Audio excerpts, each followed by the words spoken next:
Hola, ¿qué tal? Buenas noches. Bienvenidos una vez más a su programa Escuela para Padres, un espacio de reflexión y acompañamiento en esta hermosísima tarea de ser papás.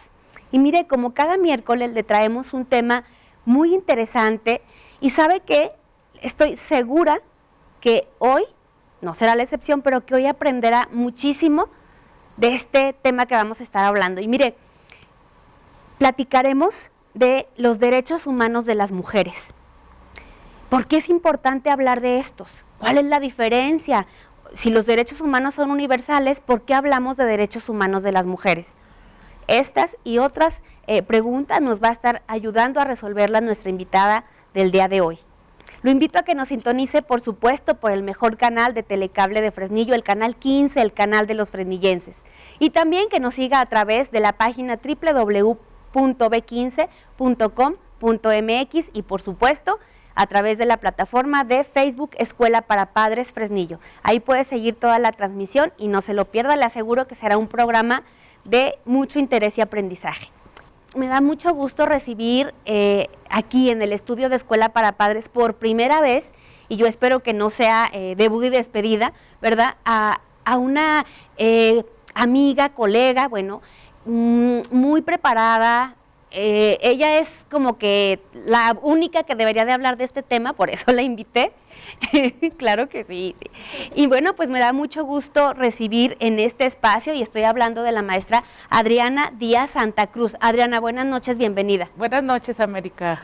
Un placer que me hayas invitado, y pues desde luego que no, hay muchas mujeres que pueden hablar del tema, pero bueno, pues en esta ocasión aquí estamos y estaré muy feliz de resolver a estas interrogantes que luego nos surgen con relación al tema de los derechos humanos de las mujeres. Así es, Adriana, muchas gracias. Y mire, le voy a platicar un poquito solamente, porque es la primera vez que nos acompaña y porque creo que es lo propio, pues un poco del currículum de la maestra Adriana. Ella es visitadora en la Comisión de Derechos Humanos, ¿verdad?, aquí de Zacatecas, del estado de Zacatecas, docente de la UAD y en el Instituto Colimense de Ciencias Forenses, INCOCIF, consultoria en psicología clínica y forense, y se dedica a la investigación y a la docencia como su principal actividad, ¿verdad?, la defensa y la difusión de los derechos humanos de las mujeres, en particular el derecho de una vida libre de violencia.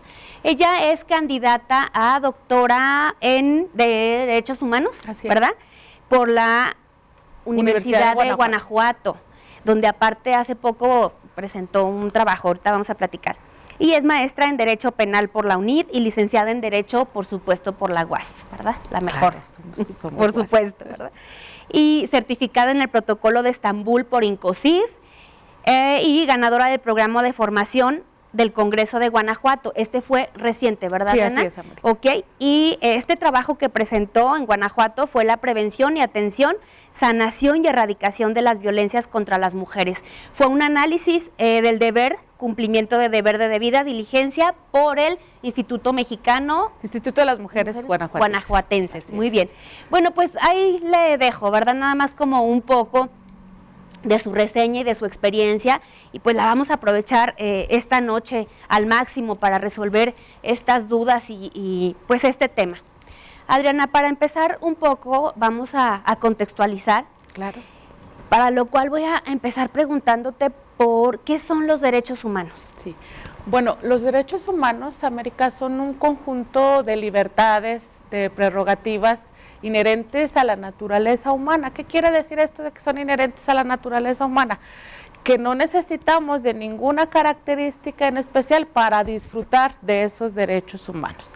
Estos los podemos distinguir de otra clase de derechos. Por ejemplo, en materia civil, si tú, América, tienes el derecho a heredar, puedes renunciar a ese derecho en determinado momento, decirle a un juez civil, sabe que yo no quiero esta herencia.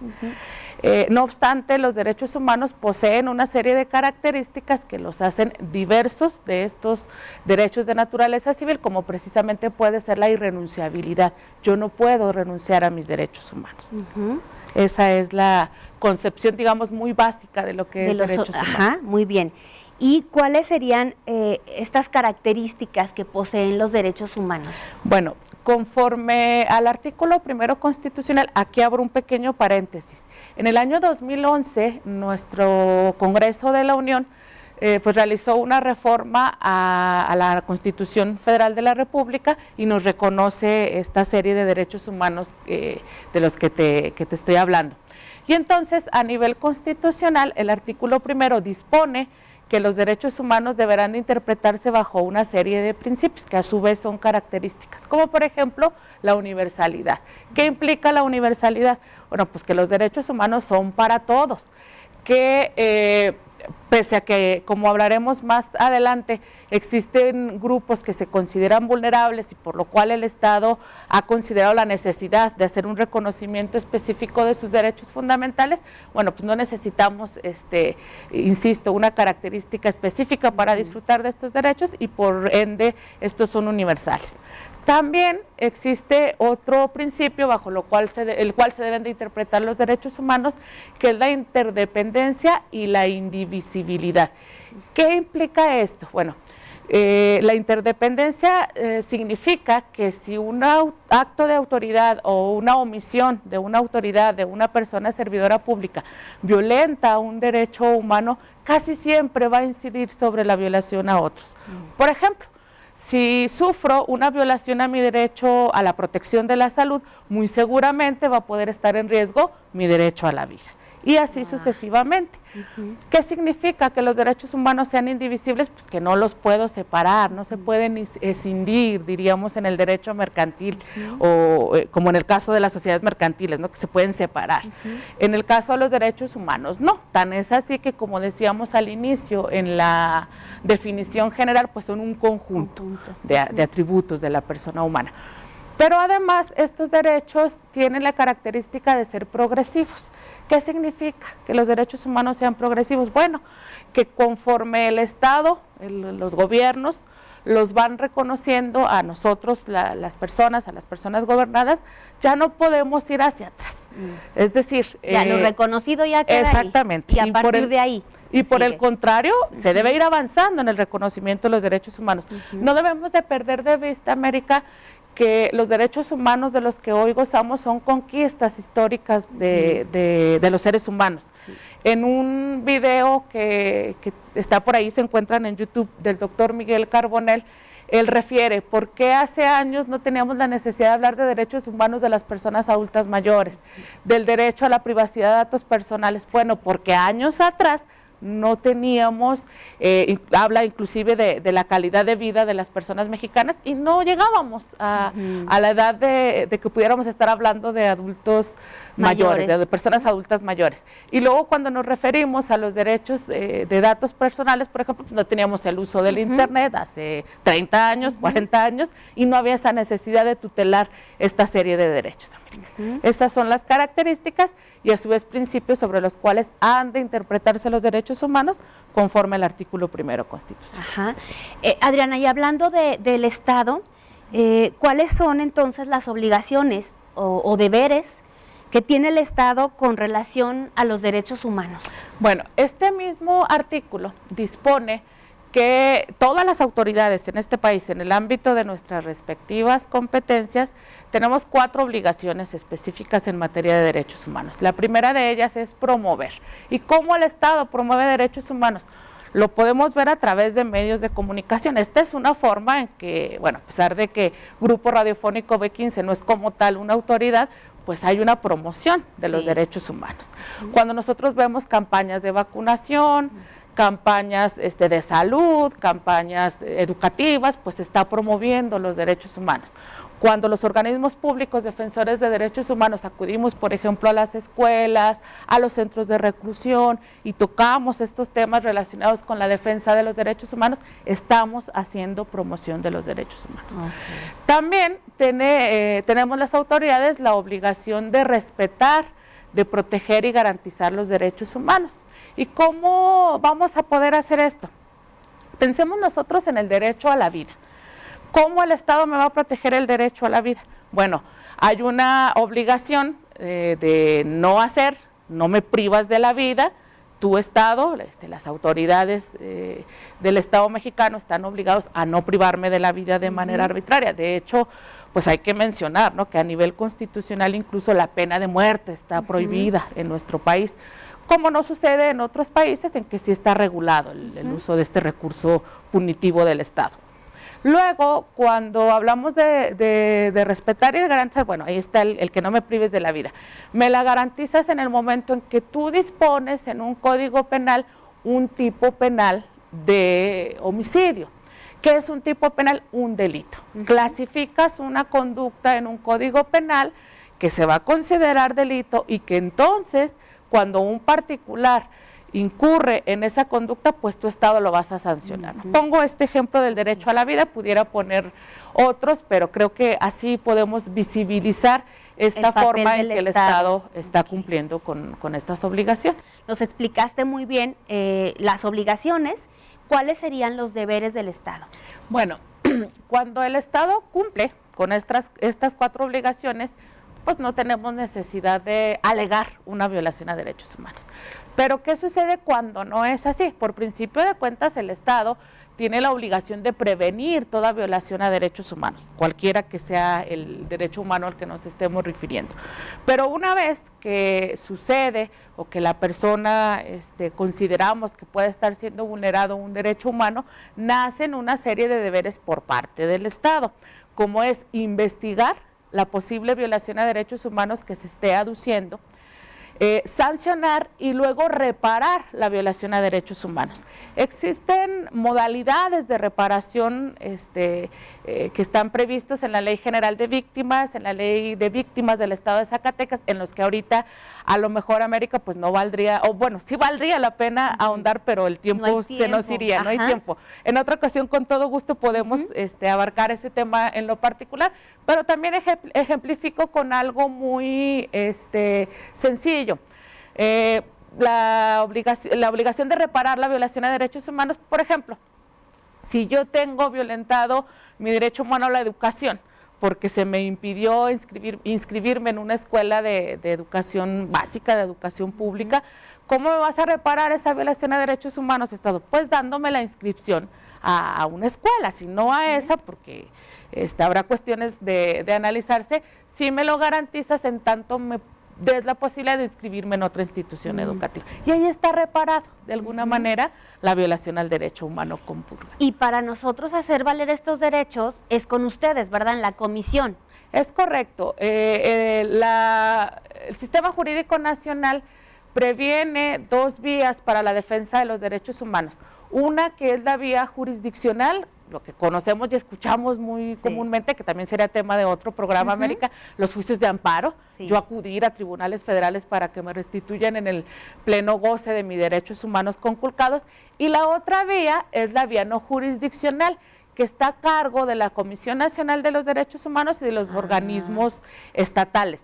Haciendo aquí, si me permites, la aclaración que los organismos estatales nos encargamos de investigar las violaciones a derechos humanos en el ámbito estatal y municipal, y la Comisión Nacional pues le corresponde desde luego la investigación de violaciones a derechos humanos cuando éstas se atribuyen a autoridades de la Federación.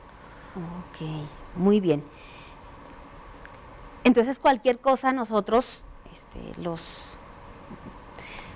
mortales, podemos acudir ahí entonces, y ya de ahí entonces se define si es en la Comisión Nacional. Sí. Primero es aquí. Bueno, más bien es por ámbito de competencia, América. Ejemplo de autoridades estatales: Hospitales Generales, Sector Salud, Escuelas de Educación Pública del Estado de Zacatecas, policías estatales, o sea, toda corporación policíaca del Estado. Y ejemplos de autoridades federales, pues pudiera ser, por ejemplo, Sedena, Guardia Nacional, o sea, autoridades que dependen de la Federación. Pero aún así, bueno, pues yo quiero aclarar que la Comisión de Derechos Humanos, una de sus funciones es la de asesorar. No solamente está la investigación de los asuntos en los cuales está alegando una violación a derechos humanos, sino que también, y además hago hincapié en que los servicios de la Comisión de Derechos Humanos, de todos los organismos, pero bueno, pues yo estoy en la de Zacatecas, son gratuitos, totalmente gratuitos.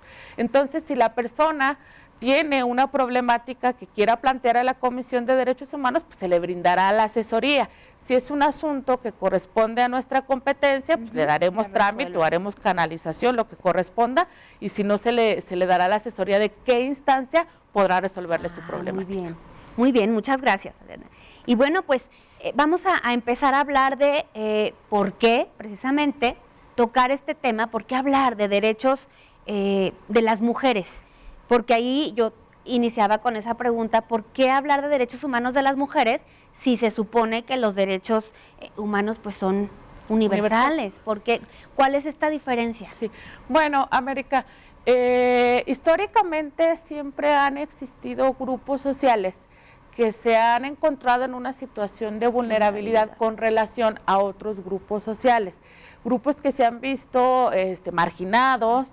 Por ejemplo, podemos citar a la niñez, al grupo social de la niñez, la adolescencia, desde luego, las personas adultas mayores, las personas que se encuentran privadas de su libertad. ¿Cómo vamos a identificar estas vulnerabilidades? Bueno, tú eres psicóloga, en niñez y adolescencia pues están vulnerables en relación con los adultos, ¿no? Sí. Los adultos que luego tendemos al adultocentrismo y a tomar las decisiones sin tomar en cuenta la opinión de niñas y adolescentes. Las personas adultas mayores pues en relación con adultos jóvenes.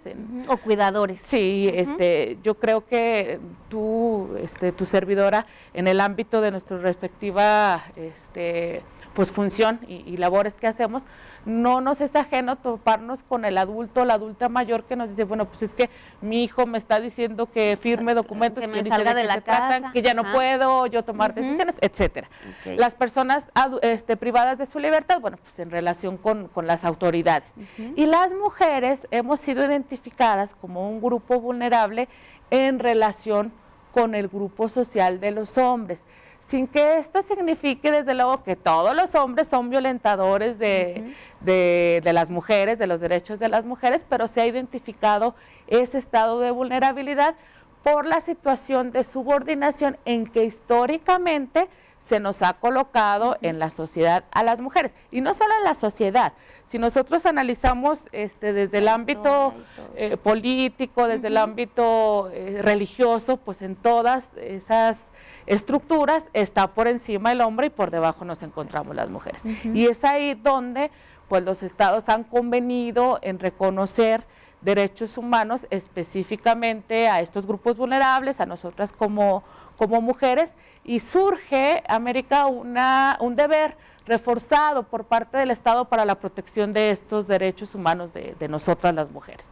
Digamos, es como poner una especial atención para que los derechos humanos, en este caso los de las mujeres, pues sean de verdad tutelados por el Estado, de verdad respetados por sus autoridades y podamos gozar y acceder plenamente a estos.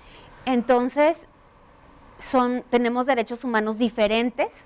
Son los mismos, solo que surge esa obligación de ojo, aquí, especialmente voy a poner atención aquí. Exactamente. Okay. Por ejemplo, América, tenemos el derecho todo mundo a un salario justo, pero si nosotras analizamos las cuestiones en el ámbito privado, en el ámbito público también, muchas veces vamos a encontrar, si no es que la mayoría, que existe una brecha salarial enorme entre los salarios que perciben los varones con relación al que percibimos nosotros. Y entonces, ¿qué hace el Estado?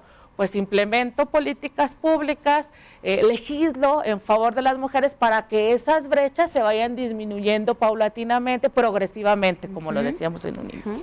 Yo creo que, pues ahí la llevamos, ¿verdad? Pero todavía nos falta mucho. Estamos pues metiéndonos ahí, escalando en ámbitos en los que pues no se permitía el acceso a las mujeres y ya empezamos también a ver por ahí cifras de algunos tipos de violencias, ¿verdad? Y Adriana, pues bueno, vamos a entrar de lleno con este tema de las violencias hacia las mujeres. Y la pregunta ¿es lo mismo hablar de violencia de género y de violencias contra las mujeres? Sí. Bueno, fíjate que esta pregunta me la han hecho en diversas ocasiones en las que he tenido oportunidad de impartir conferencias o los docentes, las docentes luego cuando nos invitan a las escuelas, de si es lo mismo. Y pues no, hay que aclarar que la violencia de género puede estar también dirigida hacia un grupo poblacional, hacia hombres, hacia personas que tienen diversas identidades sexuales o preferencias sexuales, mejor dicho, o identidades de género, precisamente teniendo como base el género.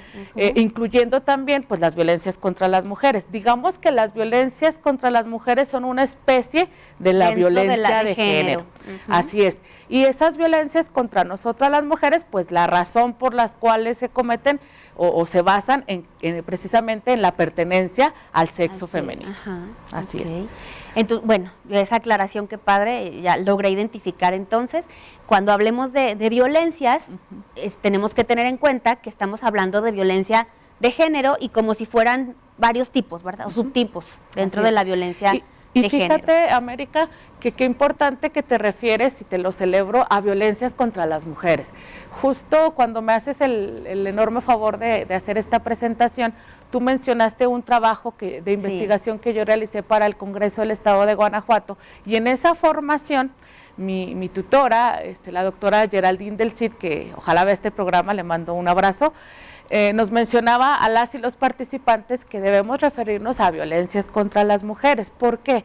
Porque nos hemos diversificado, se ha diversificado para empezar los tipos y modalidades de violencia, y luego porque somos diferentes tipos de mujeres, y entonces este estado de vulnerabilidad del que yo hablaba hace un momento se hace más grave cuando, por ejemplo, estamos hablando de una mujer, sí, pero que tiene alguna discapacidad, que se encuentra en migración, que es una persona afrodescendiente, una persona indígena, etcétera. Es decir, que tiene más elementos que la hacen vulnerable. Es correcto. Okay, muy bien.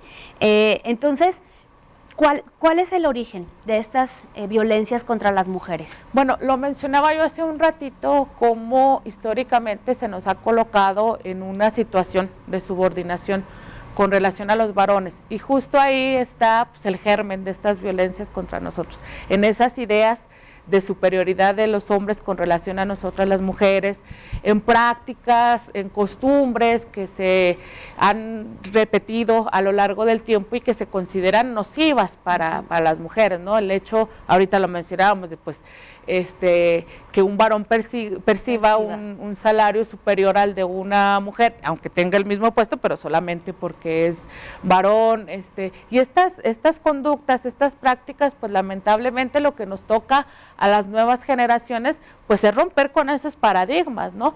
Si luego las mamás mexicanas tendemos a educar también en el machismo, poco a poco ir rompiendo con ello, poco a poco ir educando a nuestras hijas e hijos en ambientes libres de violencia. La Convención de Belén do Pará, de la que ahorita vamos a hablar en un momento más, pues dispone que las mujeres tenemos derecho a ser educadas lejos de patrones estereotipados. Entonces, tratar de evitar poco a poco, América, repetir esos estereotipos. Y sabes que, Adriana, también pues hacer este trabajo que estamos en este momento realizando y dar todos estos temas a las mujeres, a la población, porque, bueno, en fechas pasadas, en días pasados, específicamente el 8 de marzo, tú sabes que se da como este ciclo de conferencias, es más, todo el mes de marzo. Sí. Y es muy interesante cuando uno va con grupos de mujeres y te das cuenta, Adriana, que no identifican las violencias. Es como hasta que vas y les haces como esta información, ¿verdad? Y llenan pues también de formación, es cuando empiezan como a identificar, pero aún así les cuesta mucho. Luego hace uno la pregunta, ¿verdad? Cuando ya generas la confianza en el grupo, levante la mano las mujeres que alguna vez en su vida o actualmente no hayan sufrido algún tipo de violencias. Contadas son las que levantan la mano y digo, no, o sea, no. A mí se me hace que aquí hay algo de desconocimiento o de sensibilización que falte. Lo que pasa es, América, creo que hemos llegado a normalizar ciertas conductas, estos estereotipos de género y ciertas conductas que se han repetido, y entonces llegamos a verlo como algo normal, ¿no?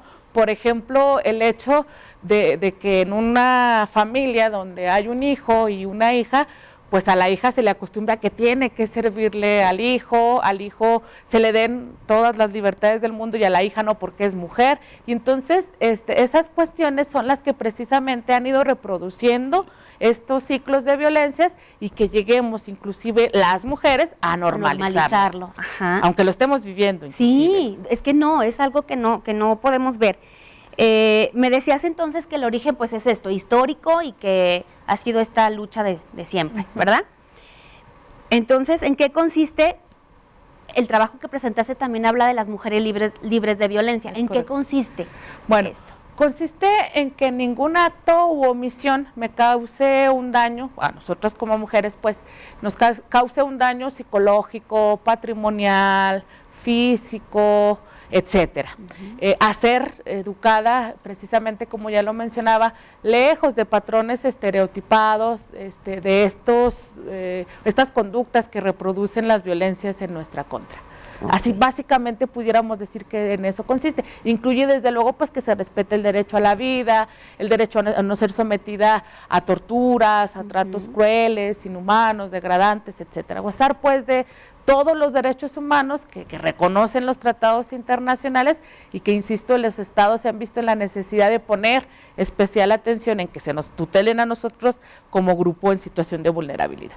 Y algunas modificaciones, ¿verdad? Sí, o sí. no sé, nuevos derechos que se han adquirido que se han últimamente. reconocido. Ahorita, a ver si podemos hablar de alguno de ellos. De verdad estoy encantada con este tema porque aparte es algo que me gusta, que son los derechos humanos de las mujeres y bueno, pues tenemos a nuestra invitada, la maestra Adriana Díaz Santa Cruz. Adriana, estamos platicando, nos estás enseñando todos estos tipos de violencias y los derechos de las mujeres, ¿verdad? A una vida libre de violencia. ¿Quién nos va a garantizar esto?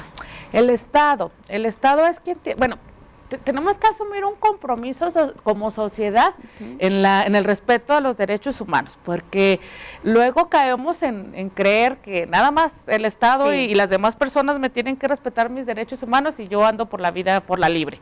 Y no es así. Lo cierto es que como sociedad, como ciudadanos, pues tenemos que asumir ese compromiso de respetar los derechos humanos de las demás personas, pero indudablemente quien tiene la obligación primordial de tutelar y de garantizar los derechos humanos, no solo de las mujeres, sino de todas las personas, pues es el Estado. Importante mencionar, América, que para esto pues existe una serie de instrumentos internacionales. Tenemos dos tratados internacionales en específico que se refieren en exclusivo al derecho de las mujeres a una vida libre de violencia, que es la Convención de Belén do Pará. Nosotros como Estado, México, pertenece a la Organización de Estados Americanos, América. Es decir, la defensa de los derechos humanos en el ámbito y en el contexto internacional se ha regionalizado y entonces tenemos un sistema europeo de derechos humanos, un sistema americano de derechos humanos. Nosotros pertenecemos a este. Y es justo en este grupo donde se firma este tratado interamericano, que es el primer tratado en el mundo que reconoce la violencia, que las violencias contra las mujeres pues son un problema estructural, un problema incluso de salud pública. Mientras que la CEDAW, ese es un instrumento internacional de ONU, de la Organización de las Naciones Unidas, del Sistema Universal de Protección a los Derechos Humanos, y habla sobre qué tienen que hacer los estados para evitar las discriminaciones en contra de las mujeres también. Leídos estos dos instrumentos, lo digo pues leídos no del texto literal, sino interpretados, pues se deduce este derecho de las mujeres a una vida libre de violencia. Y pues desde luego recordar que en nuestro país existe una ley general de las mujeres a una vida libre de acceso a las mujeres a una vida libre de violencia, y cada estado de la República tiene una ley que pues se refiere a este tema, al derecho de las mujeres a una vida libre de violencia. Ándale, esto es muy interesante. Eso precisamente era mi duda, si en todos los estados era como que lo mismo, ¿no? ¿Verdad? Tiene como sus concordantes. Si bien en algunas legislaciones estatales nos podemos encontrar con que a lo mejor no se reconozca algún tipo de violencia o reconozca un tipo de violencia extra al que reconoce la Ley General de Acceso a las Mujeres a una Vida Libre de Violencia, pues generalmente son de contenidos muy similares, América. Ok. Y Adriana, ¿en cuáles serán los ámbitos en los que las mujeres podemos sufrir de violencia? Pues las violencias las podemos sufrir, América, tanto en el ámbito privado como en el ámbito público, desde luego sin soslayar aquellas violencias que son toleradas o perpetradas, por el propio Estado, por sus agentes, por nuestras autoridades, pues. Ok. Y mira, ahorita rápido tengo aquí unas cifras que me gustaría compartir. Dice que en México, según cifras oficiales, de 2015 a enero del 2023, ha habido 6.543 feminicidios. Es algo alarmante. Alarmante. Y los que no están todavía tipificados los que como son cifra tal. negra, claro. La mayoría de ellas no le contó a nadie, especialmente si lo sufrían a manos de su compañero sentimental, y aún son las menos las que denunciaron o solicitaron apoyo a alguna institución. Entonces, pues sí, imagínate. Sí, son cifras alarmantes. Sí, 6.543. No, sí tenemos que seguir. Sí. Falta todavía. Mucho. Adriana, y bueno, hablando de estas violencias, ¿cuáles son? ¿Qué tipos de violencias podemos sufrir las mujeres? Bueno, pues por mencionar algunas, la violencia física, que yo creo que no cabe mayor explicación, son golpes, rasguños, empujones, mordidas, y sabes que es la que más identifican muchas mujeres. Se cree y luego se cae en otras, ¿verdad? Que no, como no me ha pegado, no es violento. Es correcto. Nada más avienta cosas o los hombres mencionan eso, ¿no? Yo he tenido oportunidad de platicar con hombres que piden asesoría o que ya están en proceso de reconocimiento de violencias, que es algo muy importante en lo que tiene que trabajar el Estado mexicano, que los hombres reconozcan las violencias en las que incurren. Dice, pues no, es que no, pues sí le gritaba, sí cerraba el cerrón a la puerta y sí le insultaba, pero no, nunca le pegué. Y entonces ahí viene una de las violencias que menos se ven, ¿no? La psicológica, la que tú pues atiendes seguramente,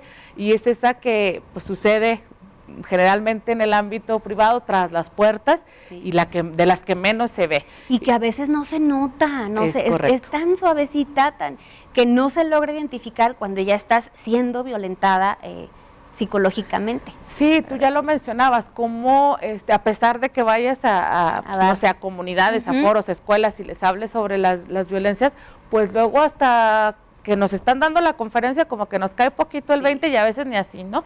En las violencia psicológica, pues pudiéramos mencionar las humillaciones, la celotipia, incluso cuestiones que el gaslighting, como tú bien mencionas, las famosas dame prueba de amor, ¿no? Porque si no quiere decir que no me quieres, y entonces ya es una presión que está ejerciendo ahí el novio, porque es una de las violencias que se da en el noviazgo, tú lo sabes mejor que yo, el novio con la muchachita, ¿no? Entonces, muy alertas tendrán que estar los papás, las mamás, para identificar si su se hija está sufriendo de esa violencia. Y bueno, pues podemos mencionar también la violencia económica, en la que se incide sobre la subsistencia de la mujer, la violencia patrimonial, en la cual se dañan precisamente sus propiedades, como ya veo que la mujer posiblemente me va a denunciar o me va a dejar, pues le escondo sus documentos para que no me deje. Y bueno, pues la violencia digital, que ya mencionábamos ahorita cómo ha sido reconocida recientemente como un tipo de violencia que se comete en contra de nosotras las mujeres, tema de Ley Olimpia, que pudiéramos también en otro programa tocar, y pues desde luego esto es un gran avance, Adriana, la verdad, y seguridad para las jovencitas, ¿verdad? Porque se puede caer fácilmente. Y mencionar por último que todas estas violencias, la más grave pues es la feminicida, ¿no? Que es aquella que puede llegar incluso, como tú lo mencionabas ahorita, pues a muertes violentas de mujeres por el solo hecho de ser mujer. Y que probablemente en estos feminicidios, para llegar hasta este grado, yo a veces pienso, pues seguramente ya sufría de otro tipo de violencias, para que llegara de pronto a esto, ¿verdad? Marcela Lagarde, una mexicana que merece toda nuestra admiración, porque pues es alguien a quien le debemos precisamente que se haya empezado a hablar de feminicidio en México. Cuando toca este tema, dice precisamente que el feminicidio es el fin último o el último momento de un continuum de violencias que ya vivió esa mujer. Sí.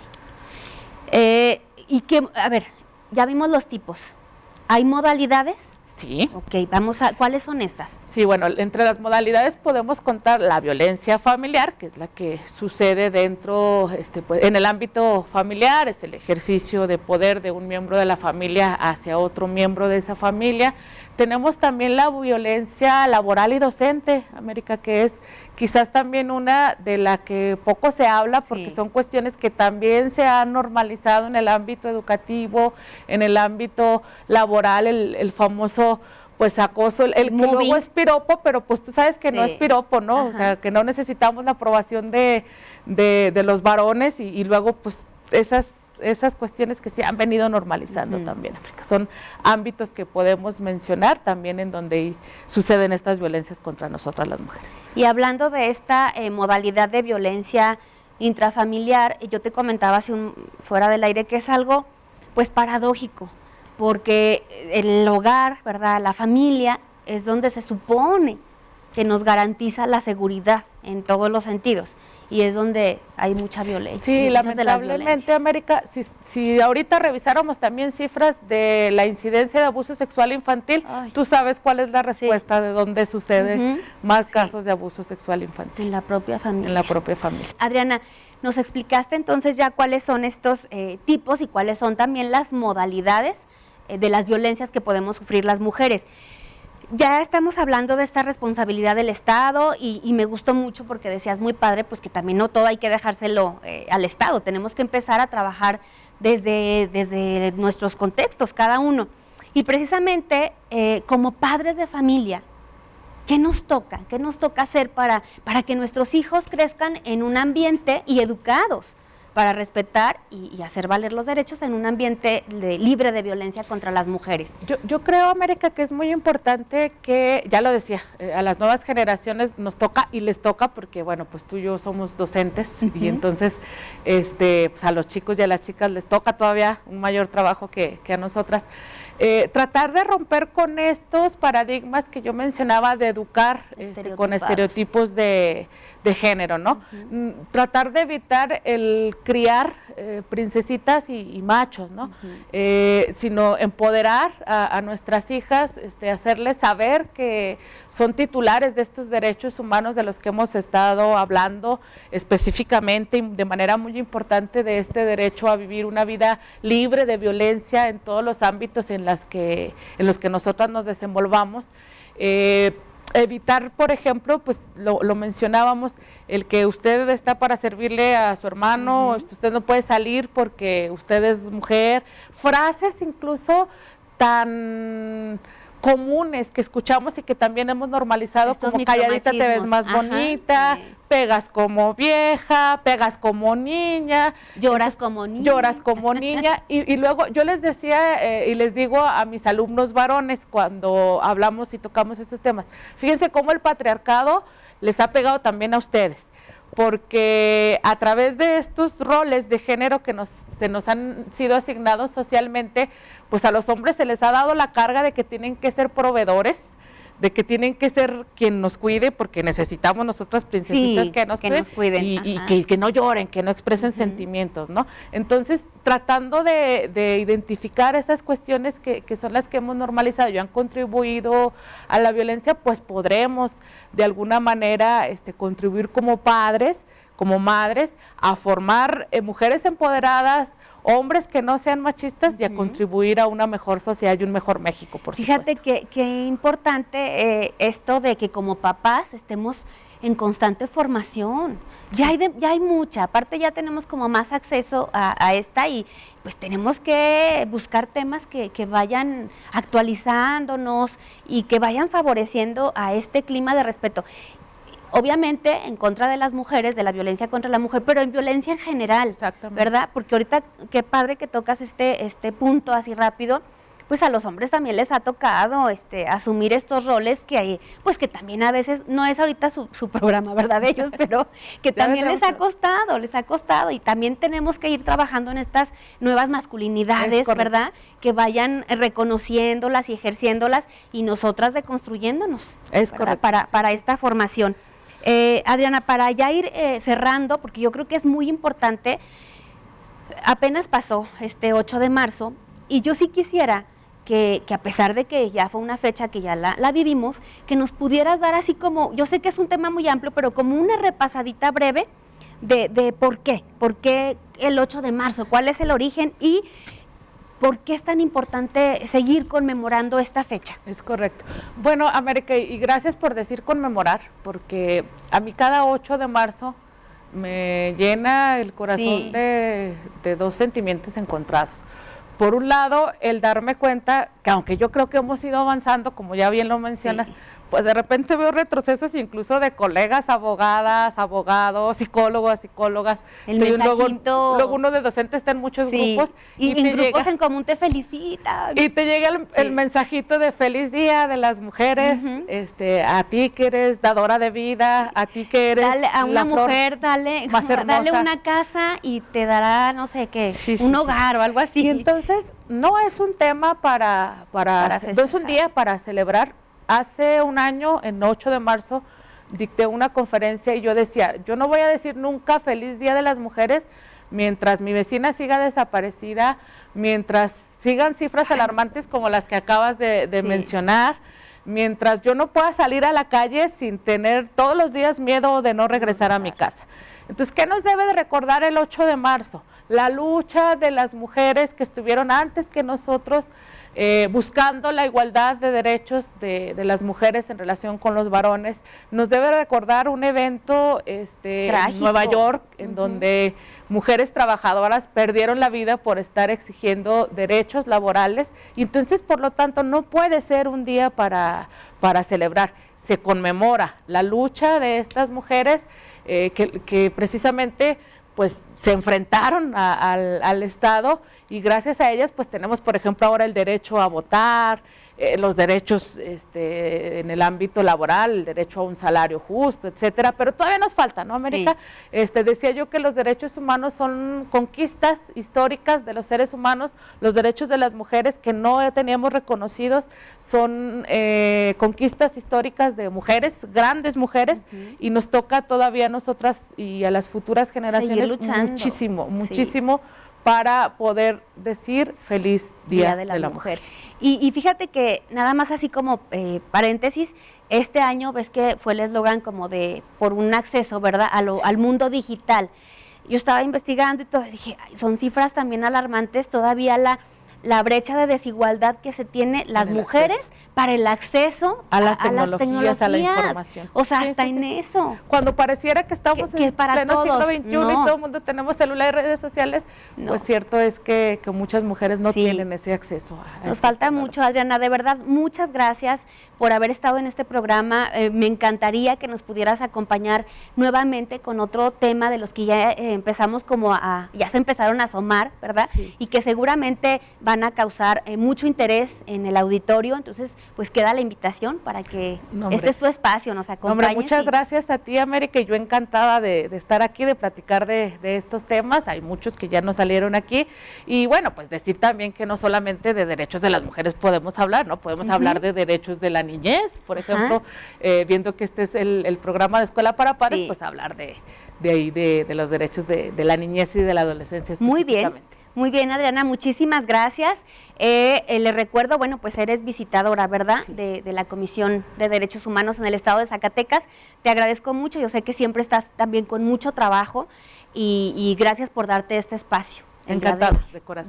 Gracias. Y bueno, pues es así como hemos finalizamos un programa más de Escuela para Padres, como siempre, de verdad agradeciendo el favor de su atención e invitándolo a que no se pierda un programa así como hoy, igual de interesante, el próximo miércoles a la misma hora y por el mismo canal. Gracias, buenas noches.